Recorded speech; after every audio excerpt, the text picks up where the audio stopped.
Hello, welcome back. This is starting into round one with our big mana green deck, which only like halfway got there, but let's see what happens. That wasn't supposed to occur. Yeah, I was kind of startled a little bit. Rustled my jimmies. Alright.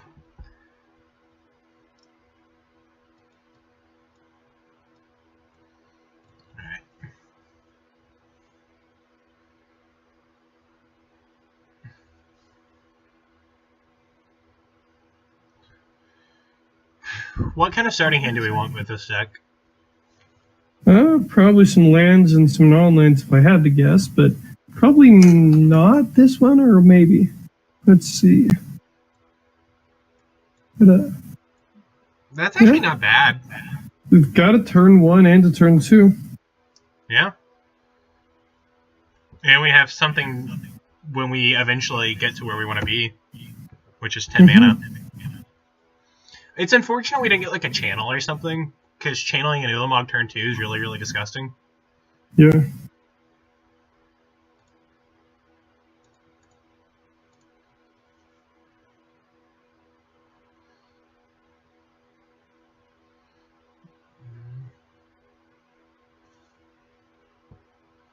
Do we care enough about Sylvan Caryatid to Fiend Hunter it? I don't think so. So, do we just like Mutavault pass? No, we play Temple Garden tapped pass. Yes. So, yeah, that makes more sense.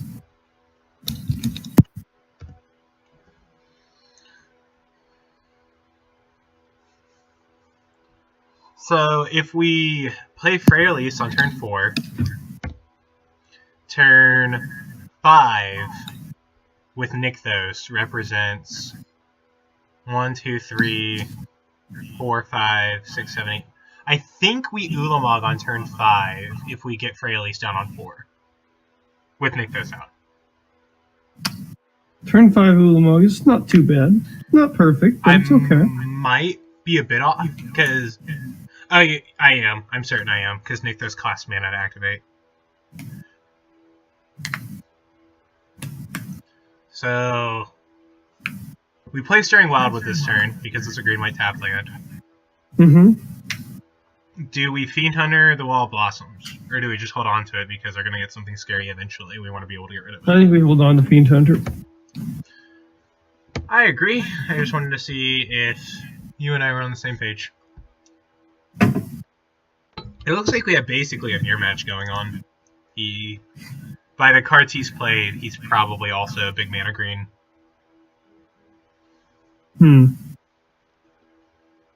Maybe we can ask him, hey, do we just want to not attack each other until like turn 12 when we can get our big stuff? Okay, so how about we don't play Magic until we both have 10 mana? Hedron Archive. That's a tooth and nail. I know what we're doing. Got a solid guess. Hint, it's tooth and nail. Yeah, I had a We're going to play Freyalise. We're going to plus her and make a friend. And then it'll be his turn. Next turn we'll have 1. So Nykthos doesn't net us a mana right now because it takes 2 to tap and then pays for itself, and it only makes 3 right now. So right now Nykthos is just another land. But even that being said, I think we have enough. Entwining Tooth and Nail's 9 mana.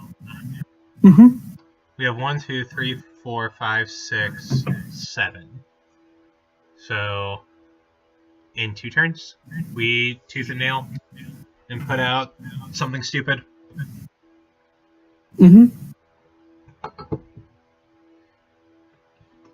I think next turn we actually use.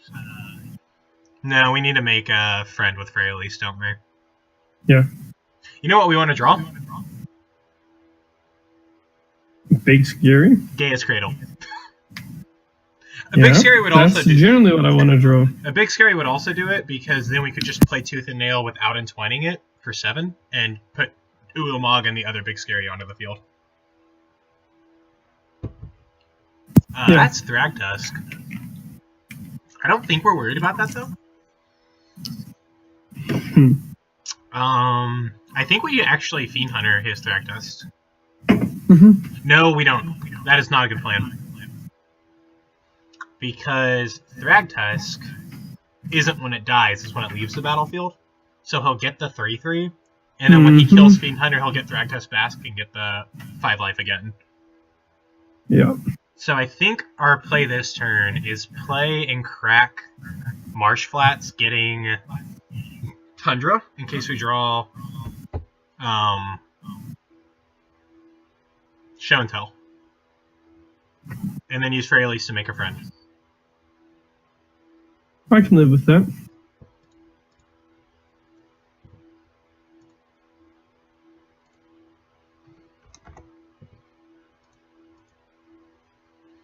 And remember, we do have Stirring Wildwoods as a blocker if we need it. Although I don't think we will. 1, 2, 3, 4, 5, 6, 7, 8, 9. Yes, next turn we do have Tooth and Nail Ulamog.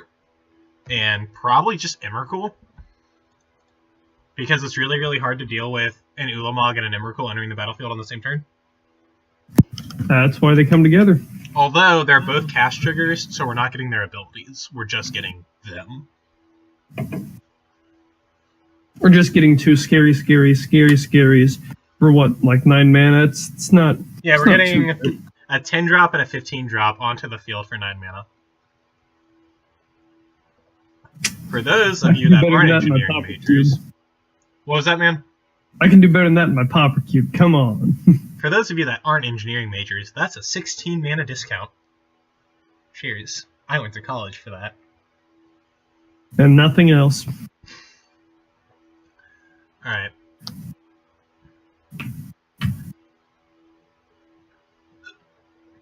So what are we scared of him doing? Sitting here forever? We're not scared of that. We just don't want that to happen. No, it's terrifying, because then we have to fill, like, however much is left on his clock with entertaining just us talking about stuff. I think we just take the Thragtusk hit, because that's fine. Sounds No, he's like going a at champ. Freyalise. That's great. 100% okay.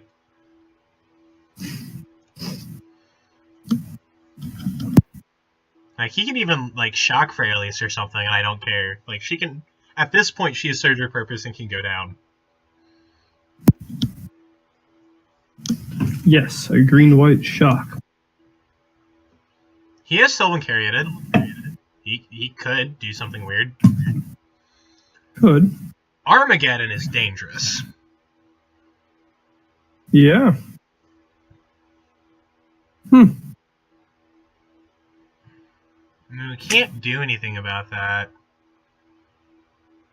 That makes me wish we had blocked Thragtusk or Stirring Wildwood. Yeah, but oh well.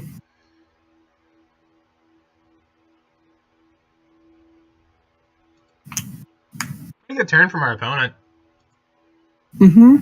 What's he revealing?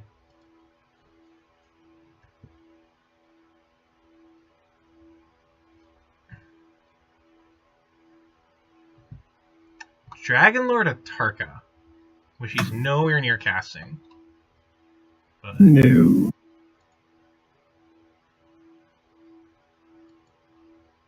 Oh, I didn't mean to skip. Go to main.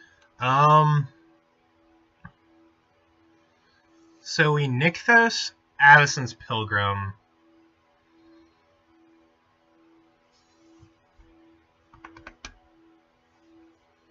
Use Freyalise to make another mana dork.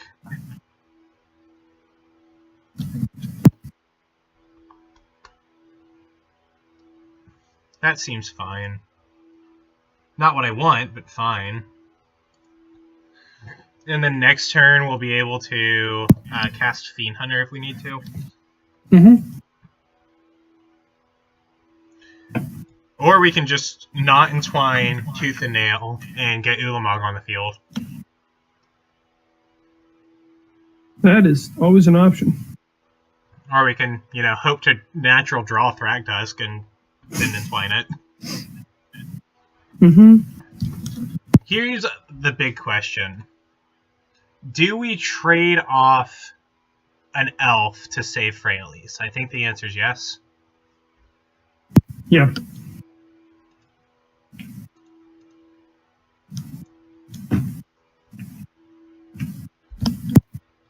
Is that an instep or an upkeep? Instep. Darn. So he's probably going to flip his Growing Rites of Itlimoc. Probably.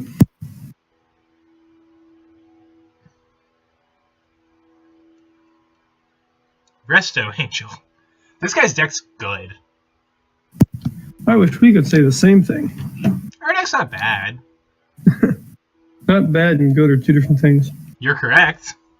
But that doesn't change my answer. Well, yeah.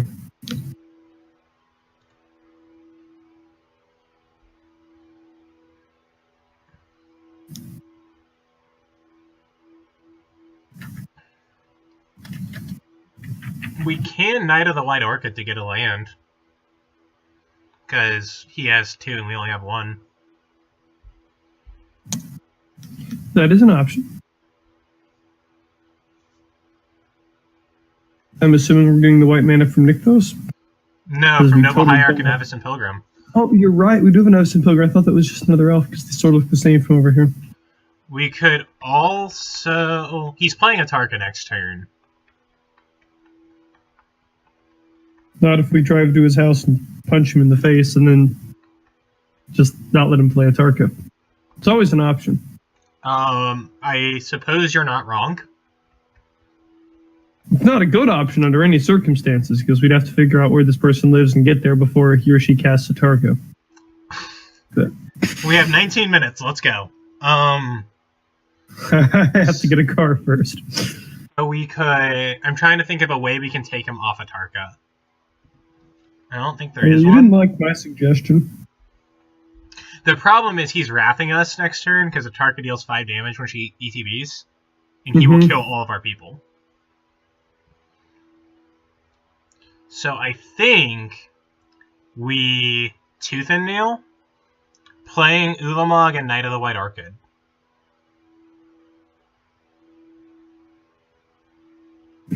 Yeah, that's a weird Tooth and Nail, but it is what it is. Can we play Tooth and 1, 2, 3, 4, 5? No, we can't even Tooth and Nail actually, because we used one of our mana dorks to block. Oh yes, we can. We can use Nykthos for green mana. That's how we were doing it, because it nets 2 now.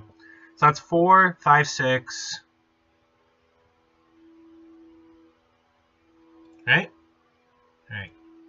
Let's see if this is right, because I think it is. That's 4, that's 5, that's 6, and that's 7. Yes. We got there. I can do math. Sometimes. Boom.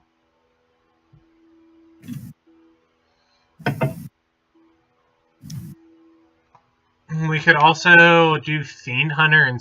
No, we want Fiend Hunter in our hand. So we can take down his Atarka. Right?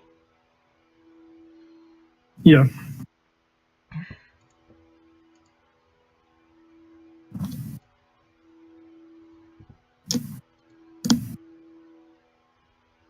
No, we just have to not lose for a turn, basically. Because when Ulamog swings, I mean, he's that's gonna... life.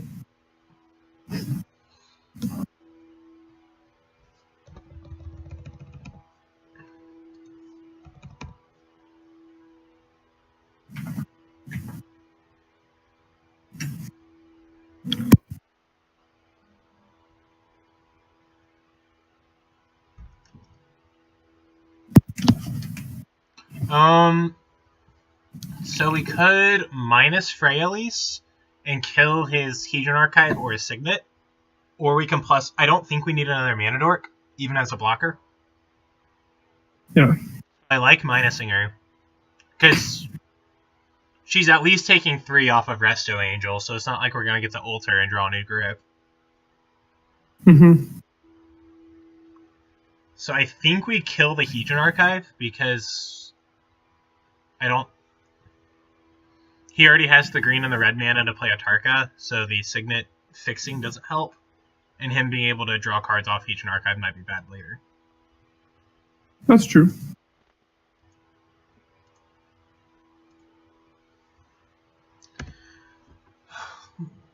I think... Because we know he's playing... Or we can assume he's playing Atarka this turn, because that's just a very smart play. A one-sided Wrath with a 6/6 with Double Strike, or Flying and Trample. It's the other Atarka that has Double Strike.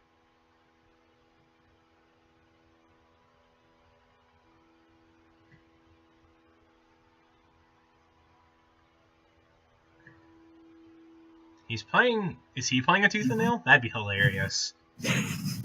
But that is not the correct mana colors to play Atarka.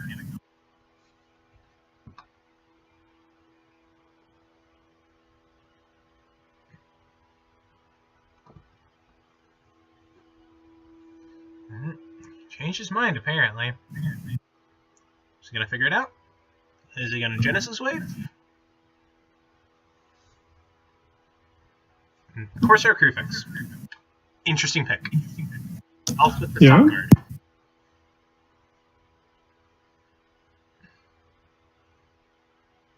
His own Freyalise.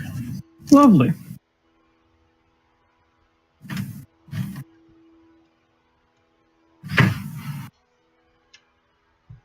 I am close to 100% confident if he hadn't wrathed us exactly that turn, we would have won the game. I'm glad you have confidence. In fact, I'm still fairly certain we win. Because... So, it's whenever he attacks defending player, right? Yeah, so we can attack his Freyalise, mill him for 20. Unless he has a way... That's 5, 6, 7, 10, 13, 14. Unless he has a way to kill us next turn and we're not dead on board even after Dragonlord Atarka killing all of our stuff, we win because Ulamog will mill him out. Does Ulamog mill them out? I think I had the wrong Ulamog. No, we have the right Ulamog. When he attacks, he mills the top 20 cards of their deck. Or he exiles the top 20 cards of their deck. Ceaseless Hunger? That's... Yeah, that is the right Ulamog. I know. So we'll mill him for 20, he'll be at 4 cards in his library. And he has to be able to kill us the next turn or we win. And on board, he cannot kill us the next turn.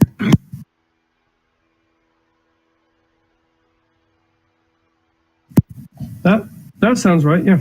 I'm with you. Alright, so we're just going to swing with Ulamog. And Ulamog's indestructible, so even if he blocks, like, we don't actually lose anything. I think we point Ulamog at Freyalise. Because hitting him's not going to do anything. Because he's at 30 life. So if we attack Freyalise, he actually needs to block or lose his Planeswalker, and I'm okay with either things happening. That works, I guess.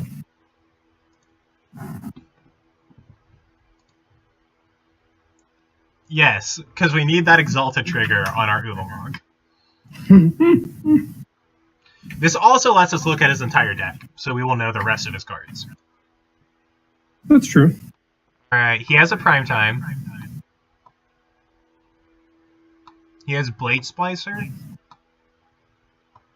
Tree Speaker, the Signet. Mirari's Wake. And Elspeth. So he has our deck. He has our deck, but better. That is very comforting. And he is just letting Freyalise go down. You know what we could do? We could play Fiend Hunter and exile his Beast token. Because it won't come back, and that saves us 3 damage. That is true. And we can even use our druids for that, because our Knight of the White Orchid now makes white mana off of Nykthos. Mm-hmm. So it will let us leave back an extra blocker. Yeah. Make white. Fiend Hunter, white, white. I guess it doesn't super matter, so we'll use Mutavault. And we will eat his beast token.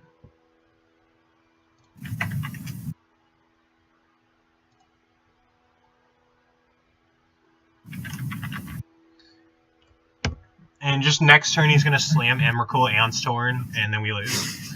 Well, his top card's Elesh Norn, so that's scary. But he can't play it. Cool, because he's not drawing it. Yes, he is. Sucks for him. Yes, he is. No, he drew the land. Okay, we're good. What? What is he playing? He's playing his own Ulamog.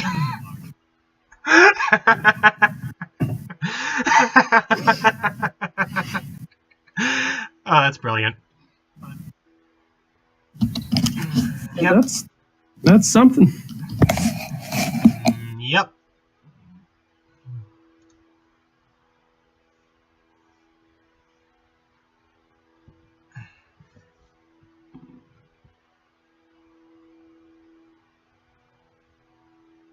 I think we throw the Pilgrim in front of the Thragtusk to save ourselves damage.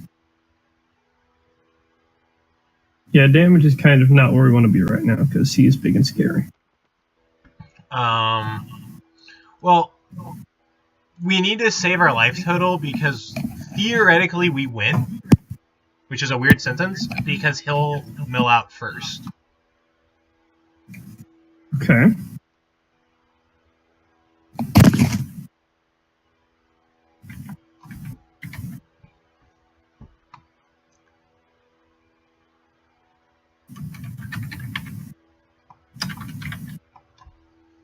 I don't think we're winning this one.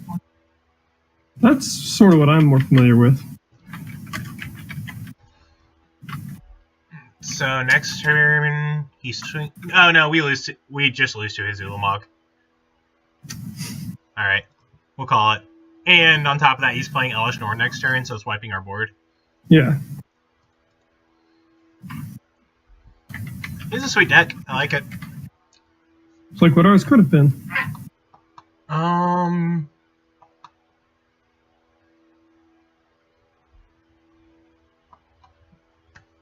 Do we want to do anything, or do you just want to run it back? I don't know exactly what we would do. We didn't really build the strongest of sideboards. No, we do not have. My screen just fell. In Memento. Who's inside?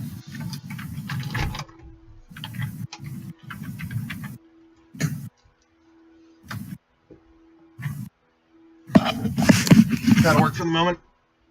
I'll fix it more during the break. Yeah, I think we just run it back. Mm-hmm. I think our deck and his deck are actually about even, and he drew much better than us. Gotta look on the bright side of things. Blame the randomizer. Additionally, the whole... He wrapped our lands the turn before we were going to Tooth and Nail out an Ulamog Emrakul. Yeah. Like... And then that left us with exactly enough mana to not be able to wrap, or Tooth and Nail an Ulamog Emrakul. Like... We don't know how long he was holding that Wrath for, so he was maybe just timing it well.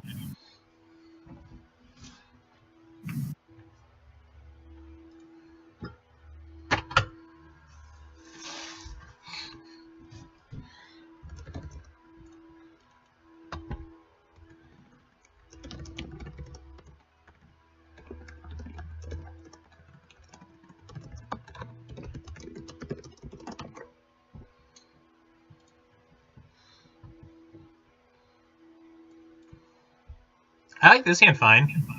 It's kind of weird, but I like it. I mean, that describes a lot of people I know. Because because you can turn 1 we can planes into student warfare, and then turn 2 we can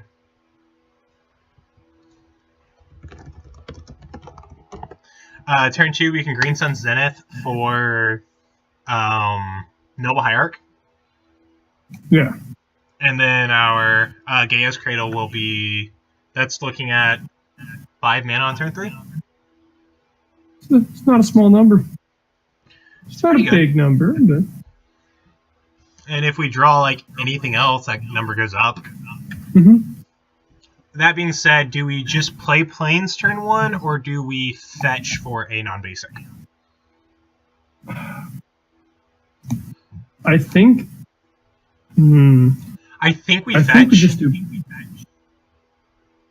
Which non-basic do we fetch? Probably the white-blue. The Tundra. Just in case, I guess.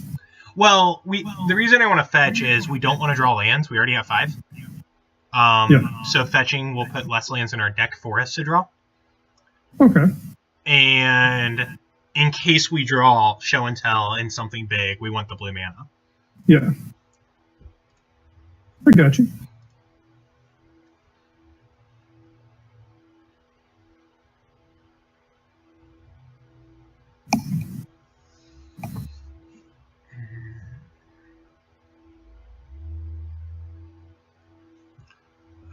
That one. Play that guy. And pass.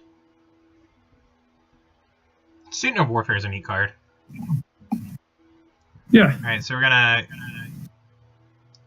Do we even play out the Cradle? Or do we just forest for the turn, and then we still were able to Green Sun Zenith for the Noble Hierarch? It won't change anything, except it won't put Argaia's Cradle on the field this turn in case he has land destruction.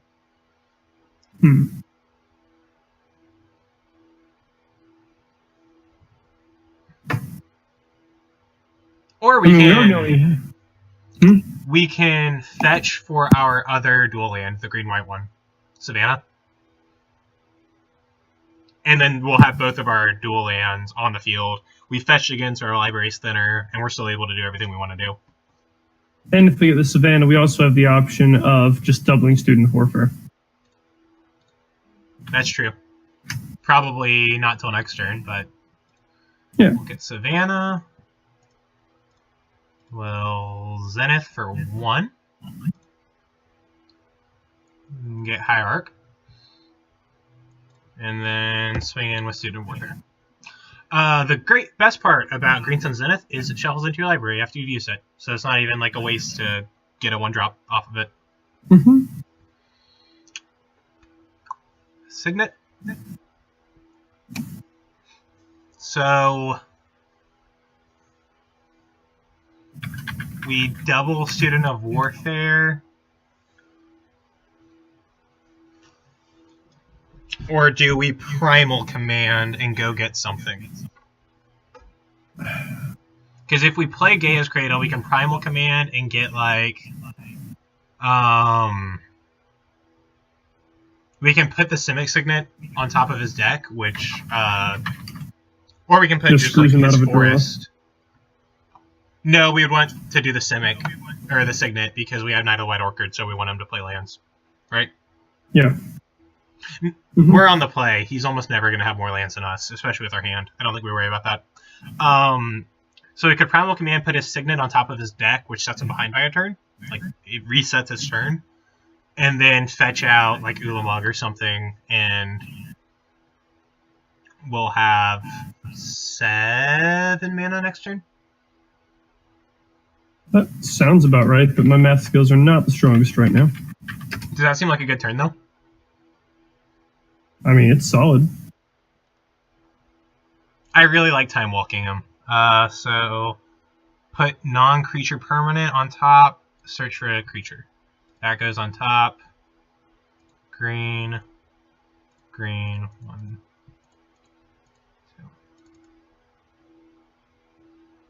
2. The creature we get.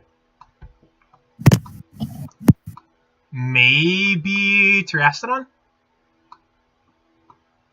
That is a quite solid creature. I like Terrastodon here. I don't think we want to go with any of our big creatures because, like, we're not getting to 10 mana for a couple extra turns. Yeah. So we can be at 8 mana. Next turn we're at 7, so the turn after that we'll be at 8. That math seems reasonable.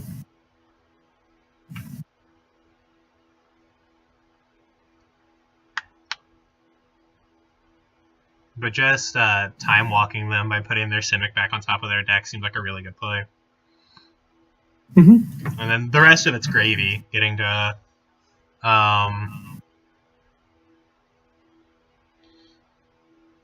play out the Mana Gorger. That's a thing. It's not the scariest thing, but it is a thing. So I think we play Stirring Wildwood, level up our Student of Warfare a couple times, and go in with it. Or would you rather play the Knight of the White Orchid for 1, 2? I would 3, rather level up Stirring Wildwood in this situation.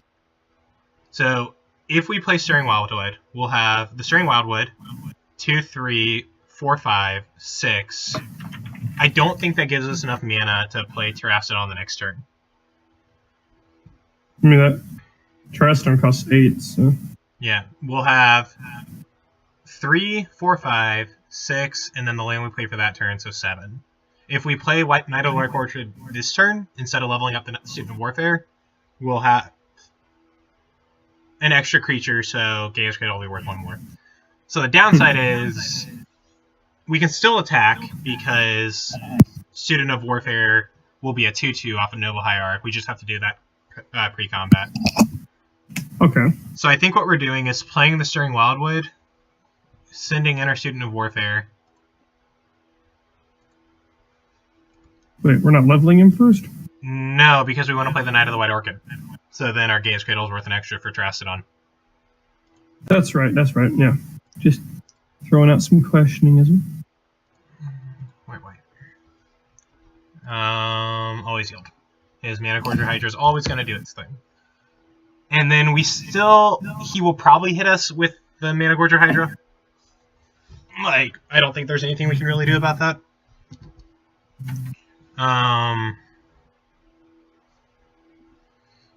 So for Terrastodon, what do we get rid of? Like, we could Armageddon him and kill off all of his lands. Yeah, but then he gets a bunch of 3/3s. Are we really worried about that, though? We'll have Student of Warfare, he's a 3/3 first strike. We'll have Terrastodon, he's That's a 9/9.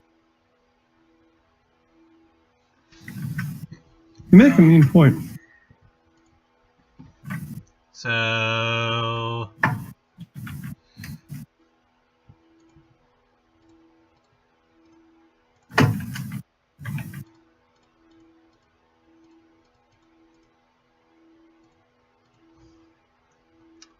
So Terrastodon, I think we kill at least 2 of his lands, if not all 3. I mean, we could cut him off green. Yeah, that seems good. Especially since we know he's drawing Tree Speaker, so if he doesn't have a green source, he doesn't get to play anything. Which is quite fun for us and not very for him. Alright, so he'll hit green source next turn. Signet, sure. We do need a way to deal with the Mana Gorger eventually. Mm-hmm. Because it does get scary. Oh, yeah. No disagreements there. We just level up Pseudo Warfare a bunch here. I mean, I think it's better than we could dropping either of those things. Well, we could play the Kasali Pride Mage and kill his Courser of Kruphix because it's an enchantment. That is true. It is an enchantment, but that does just give 1 more on his Hydra. It does make it a 6/6. I like that, though. Like, I don't think that's a bad play. It's not bad. How many times can we level up Stu? 1, 2. We can level up 4 times. If we do that play where we play Casali's Pride Mage and nuke nuke his Courser, we can still level up Student of Warfare 4 more times. The Noble Hierarch, both the Dual Lands, and the Plains. What level does that put him at? Level 4. We haven't leveled him up at all yet. Oh. And it's at 7. We definitely level him up at least to 2. Yeah. I agree with that. So let's go ahead and do that much. So we have to start playing quick. We're going to time. Oh, we're timing out. We're just straight timing out this time. Because, we still have to play another game if we want to. We need to get back in our swing, I guess. We also spent a lot of time talking about the last couple turns. Well, yeah, that's what I mean. We need to get back in the swing of wasting less time. Yeah.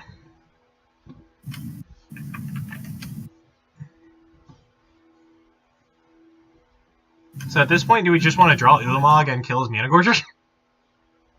Or Emrakul, for that matter. 2, 3, 4, I mean, that's 5, not a bad deal in my book. I don't think we can play Emrakul. Mutavault.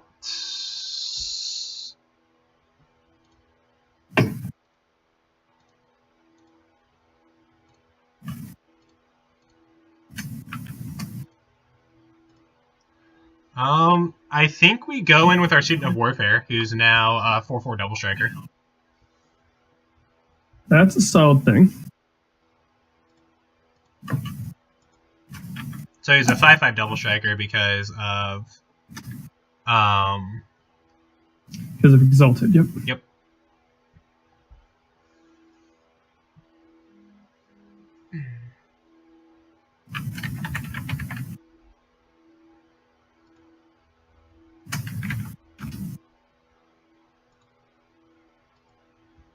Now, a cool trick you can do with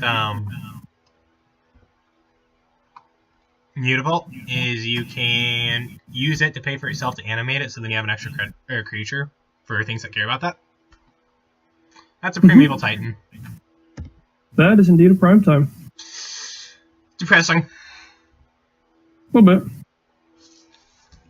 We'll fight through it, though.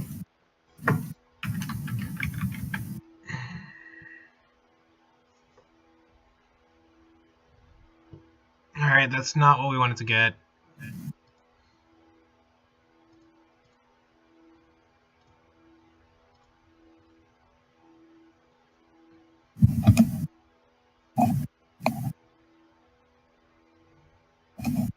Alright, he's trading off his Mana Gorger for Arterastodon, which I'm fine with. Could be worse.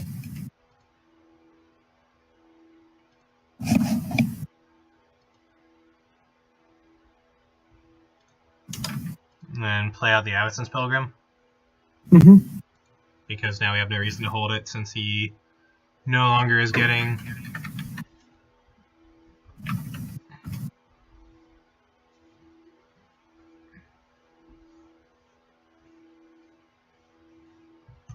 Yep, that's Mirari's Wake.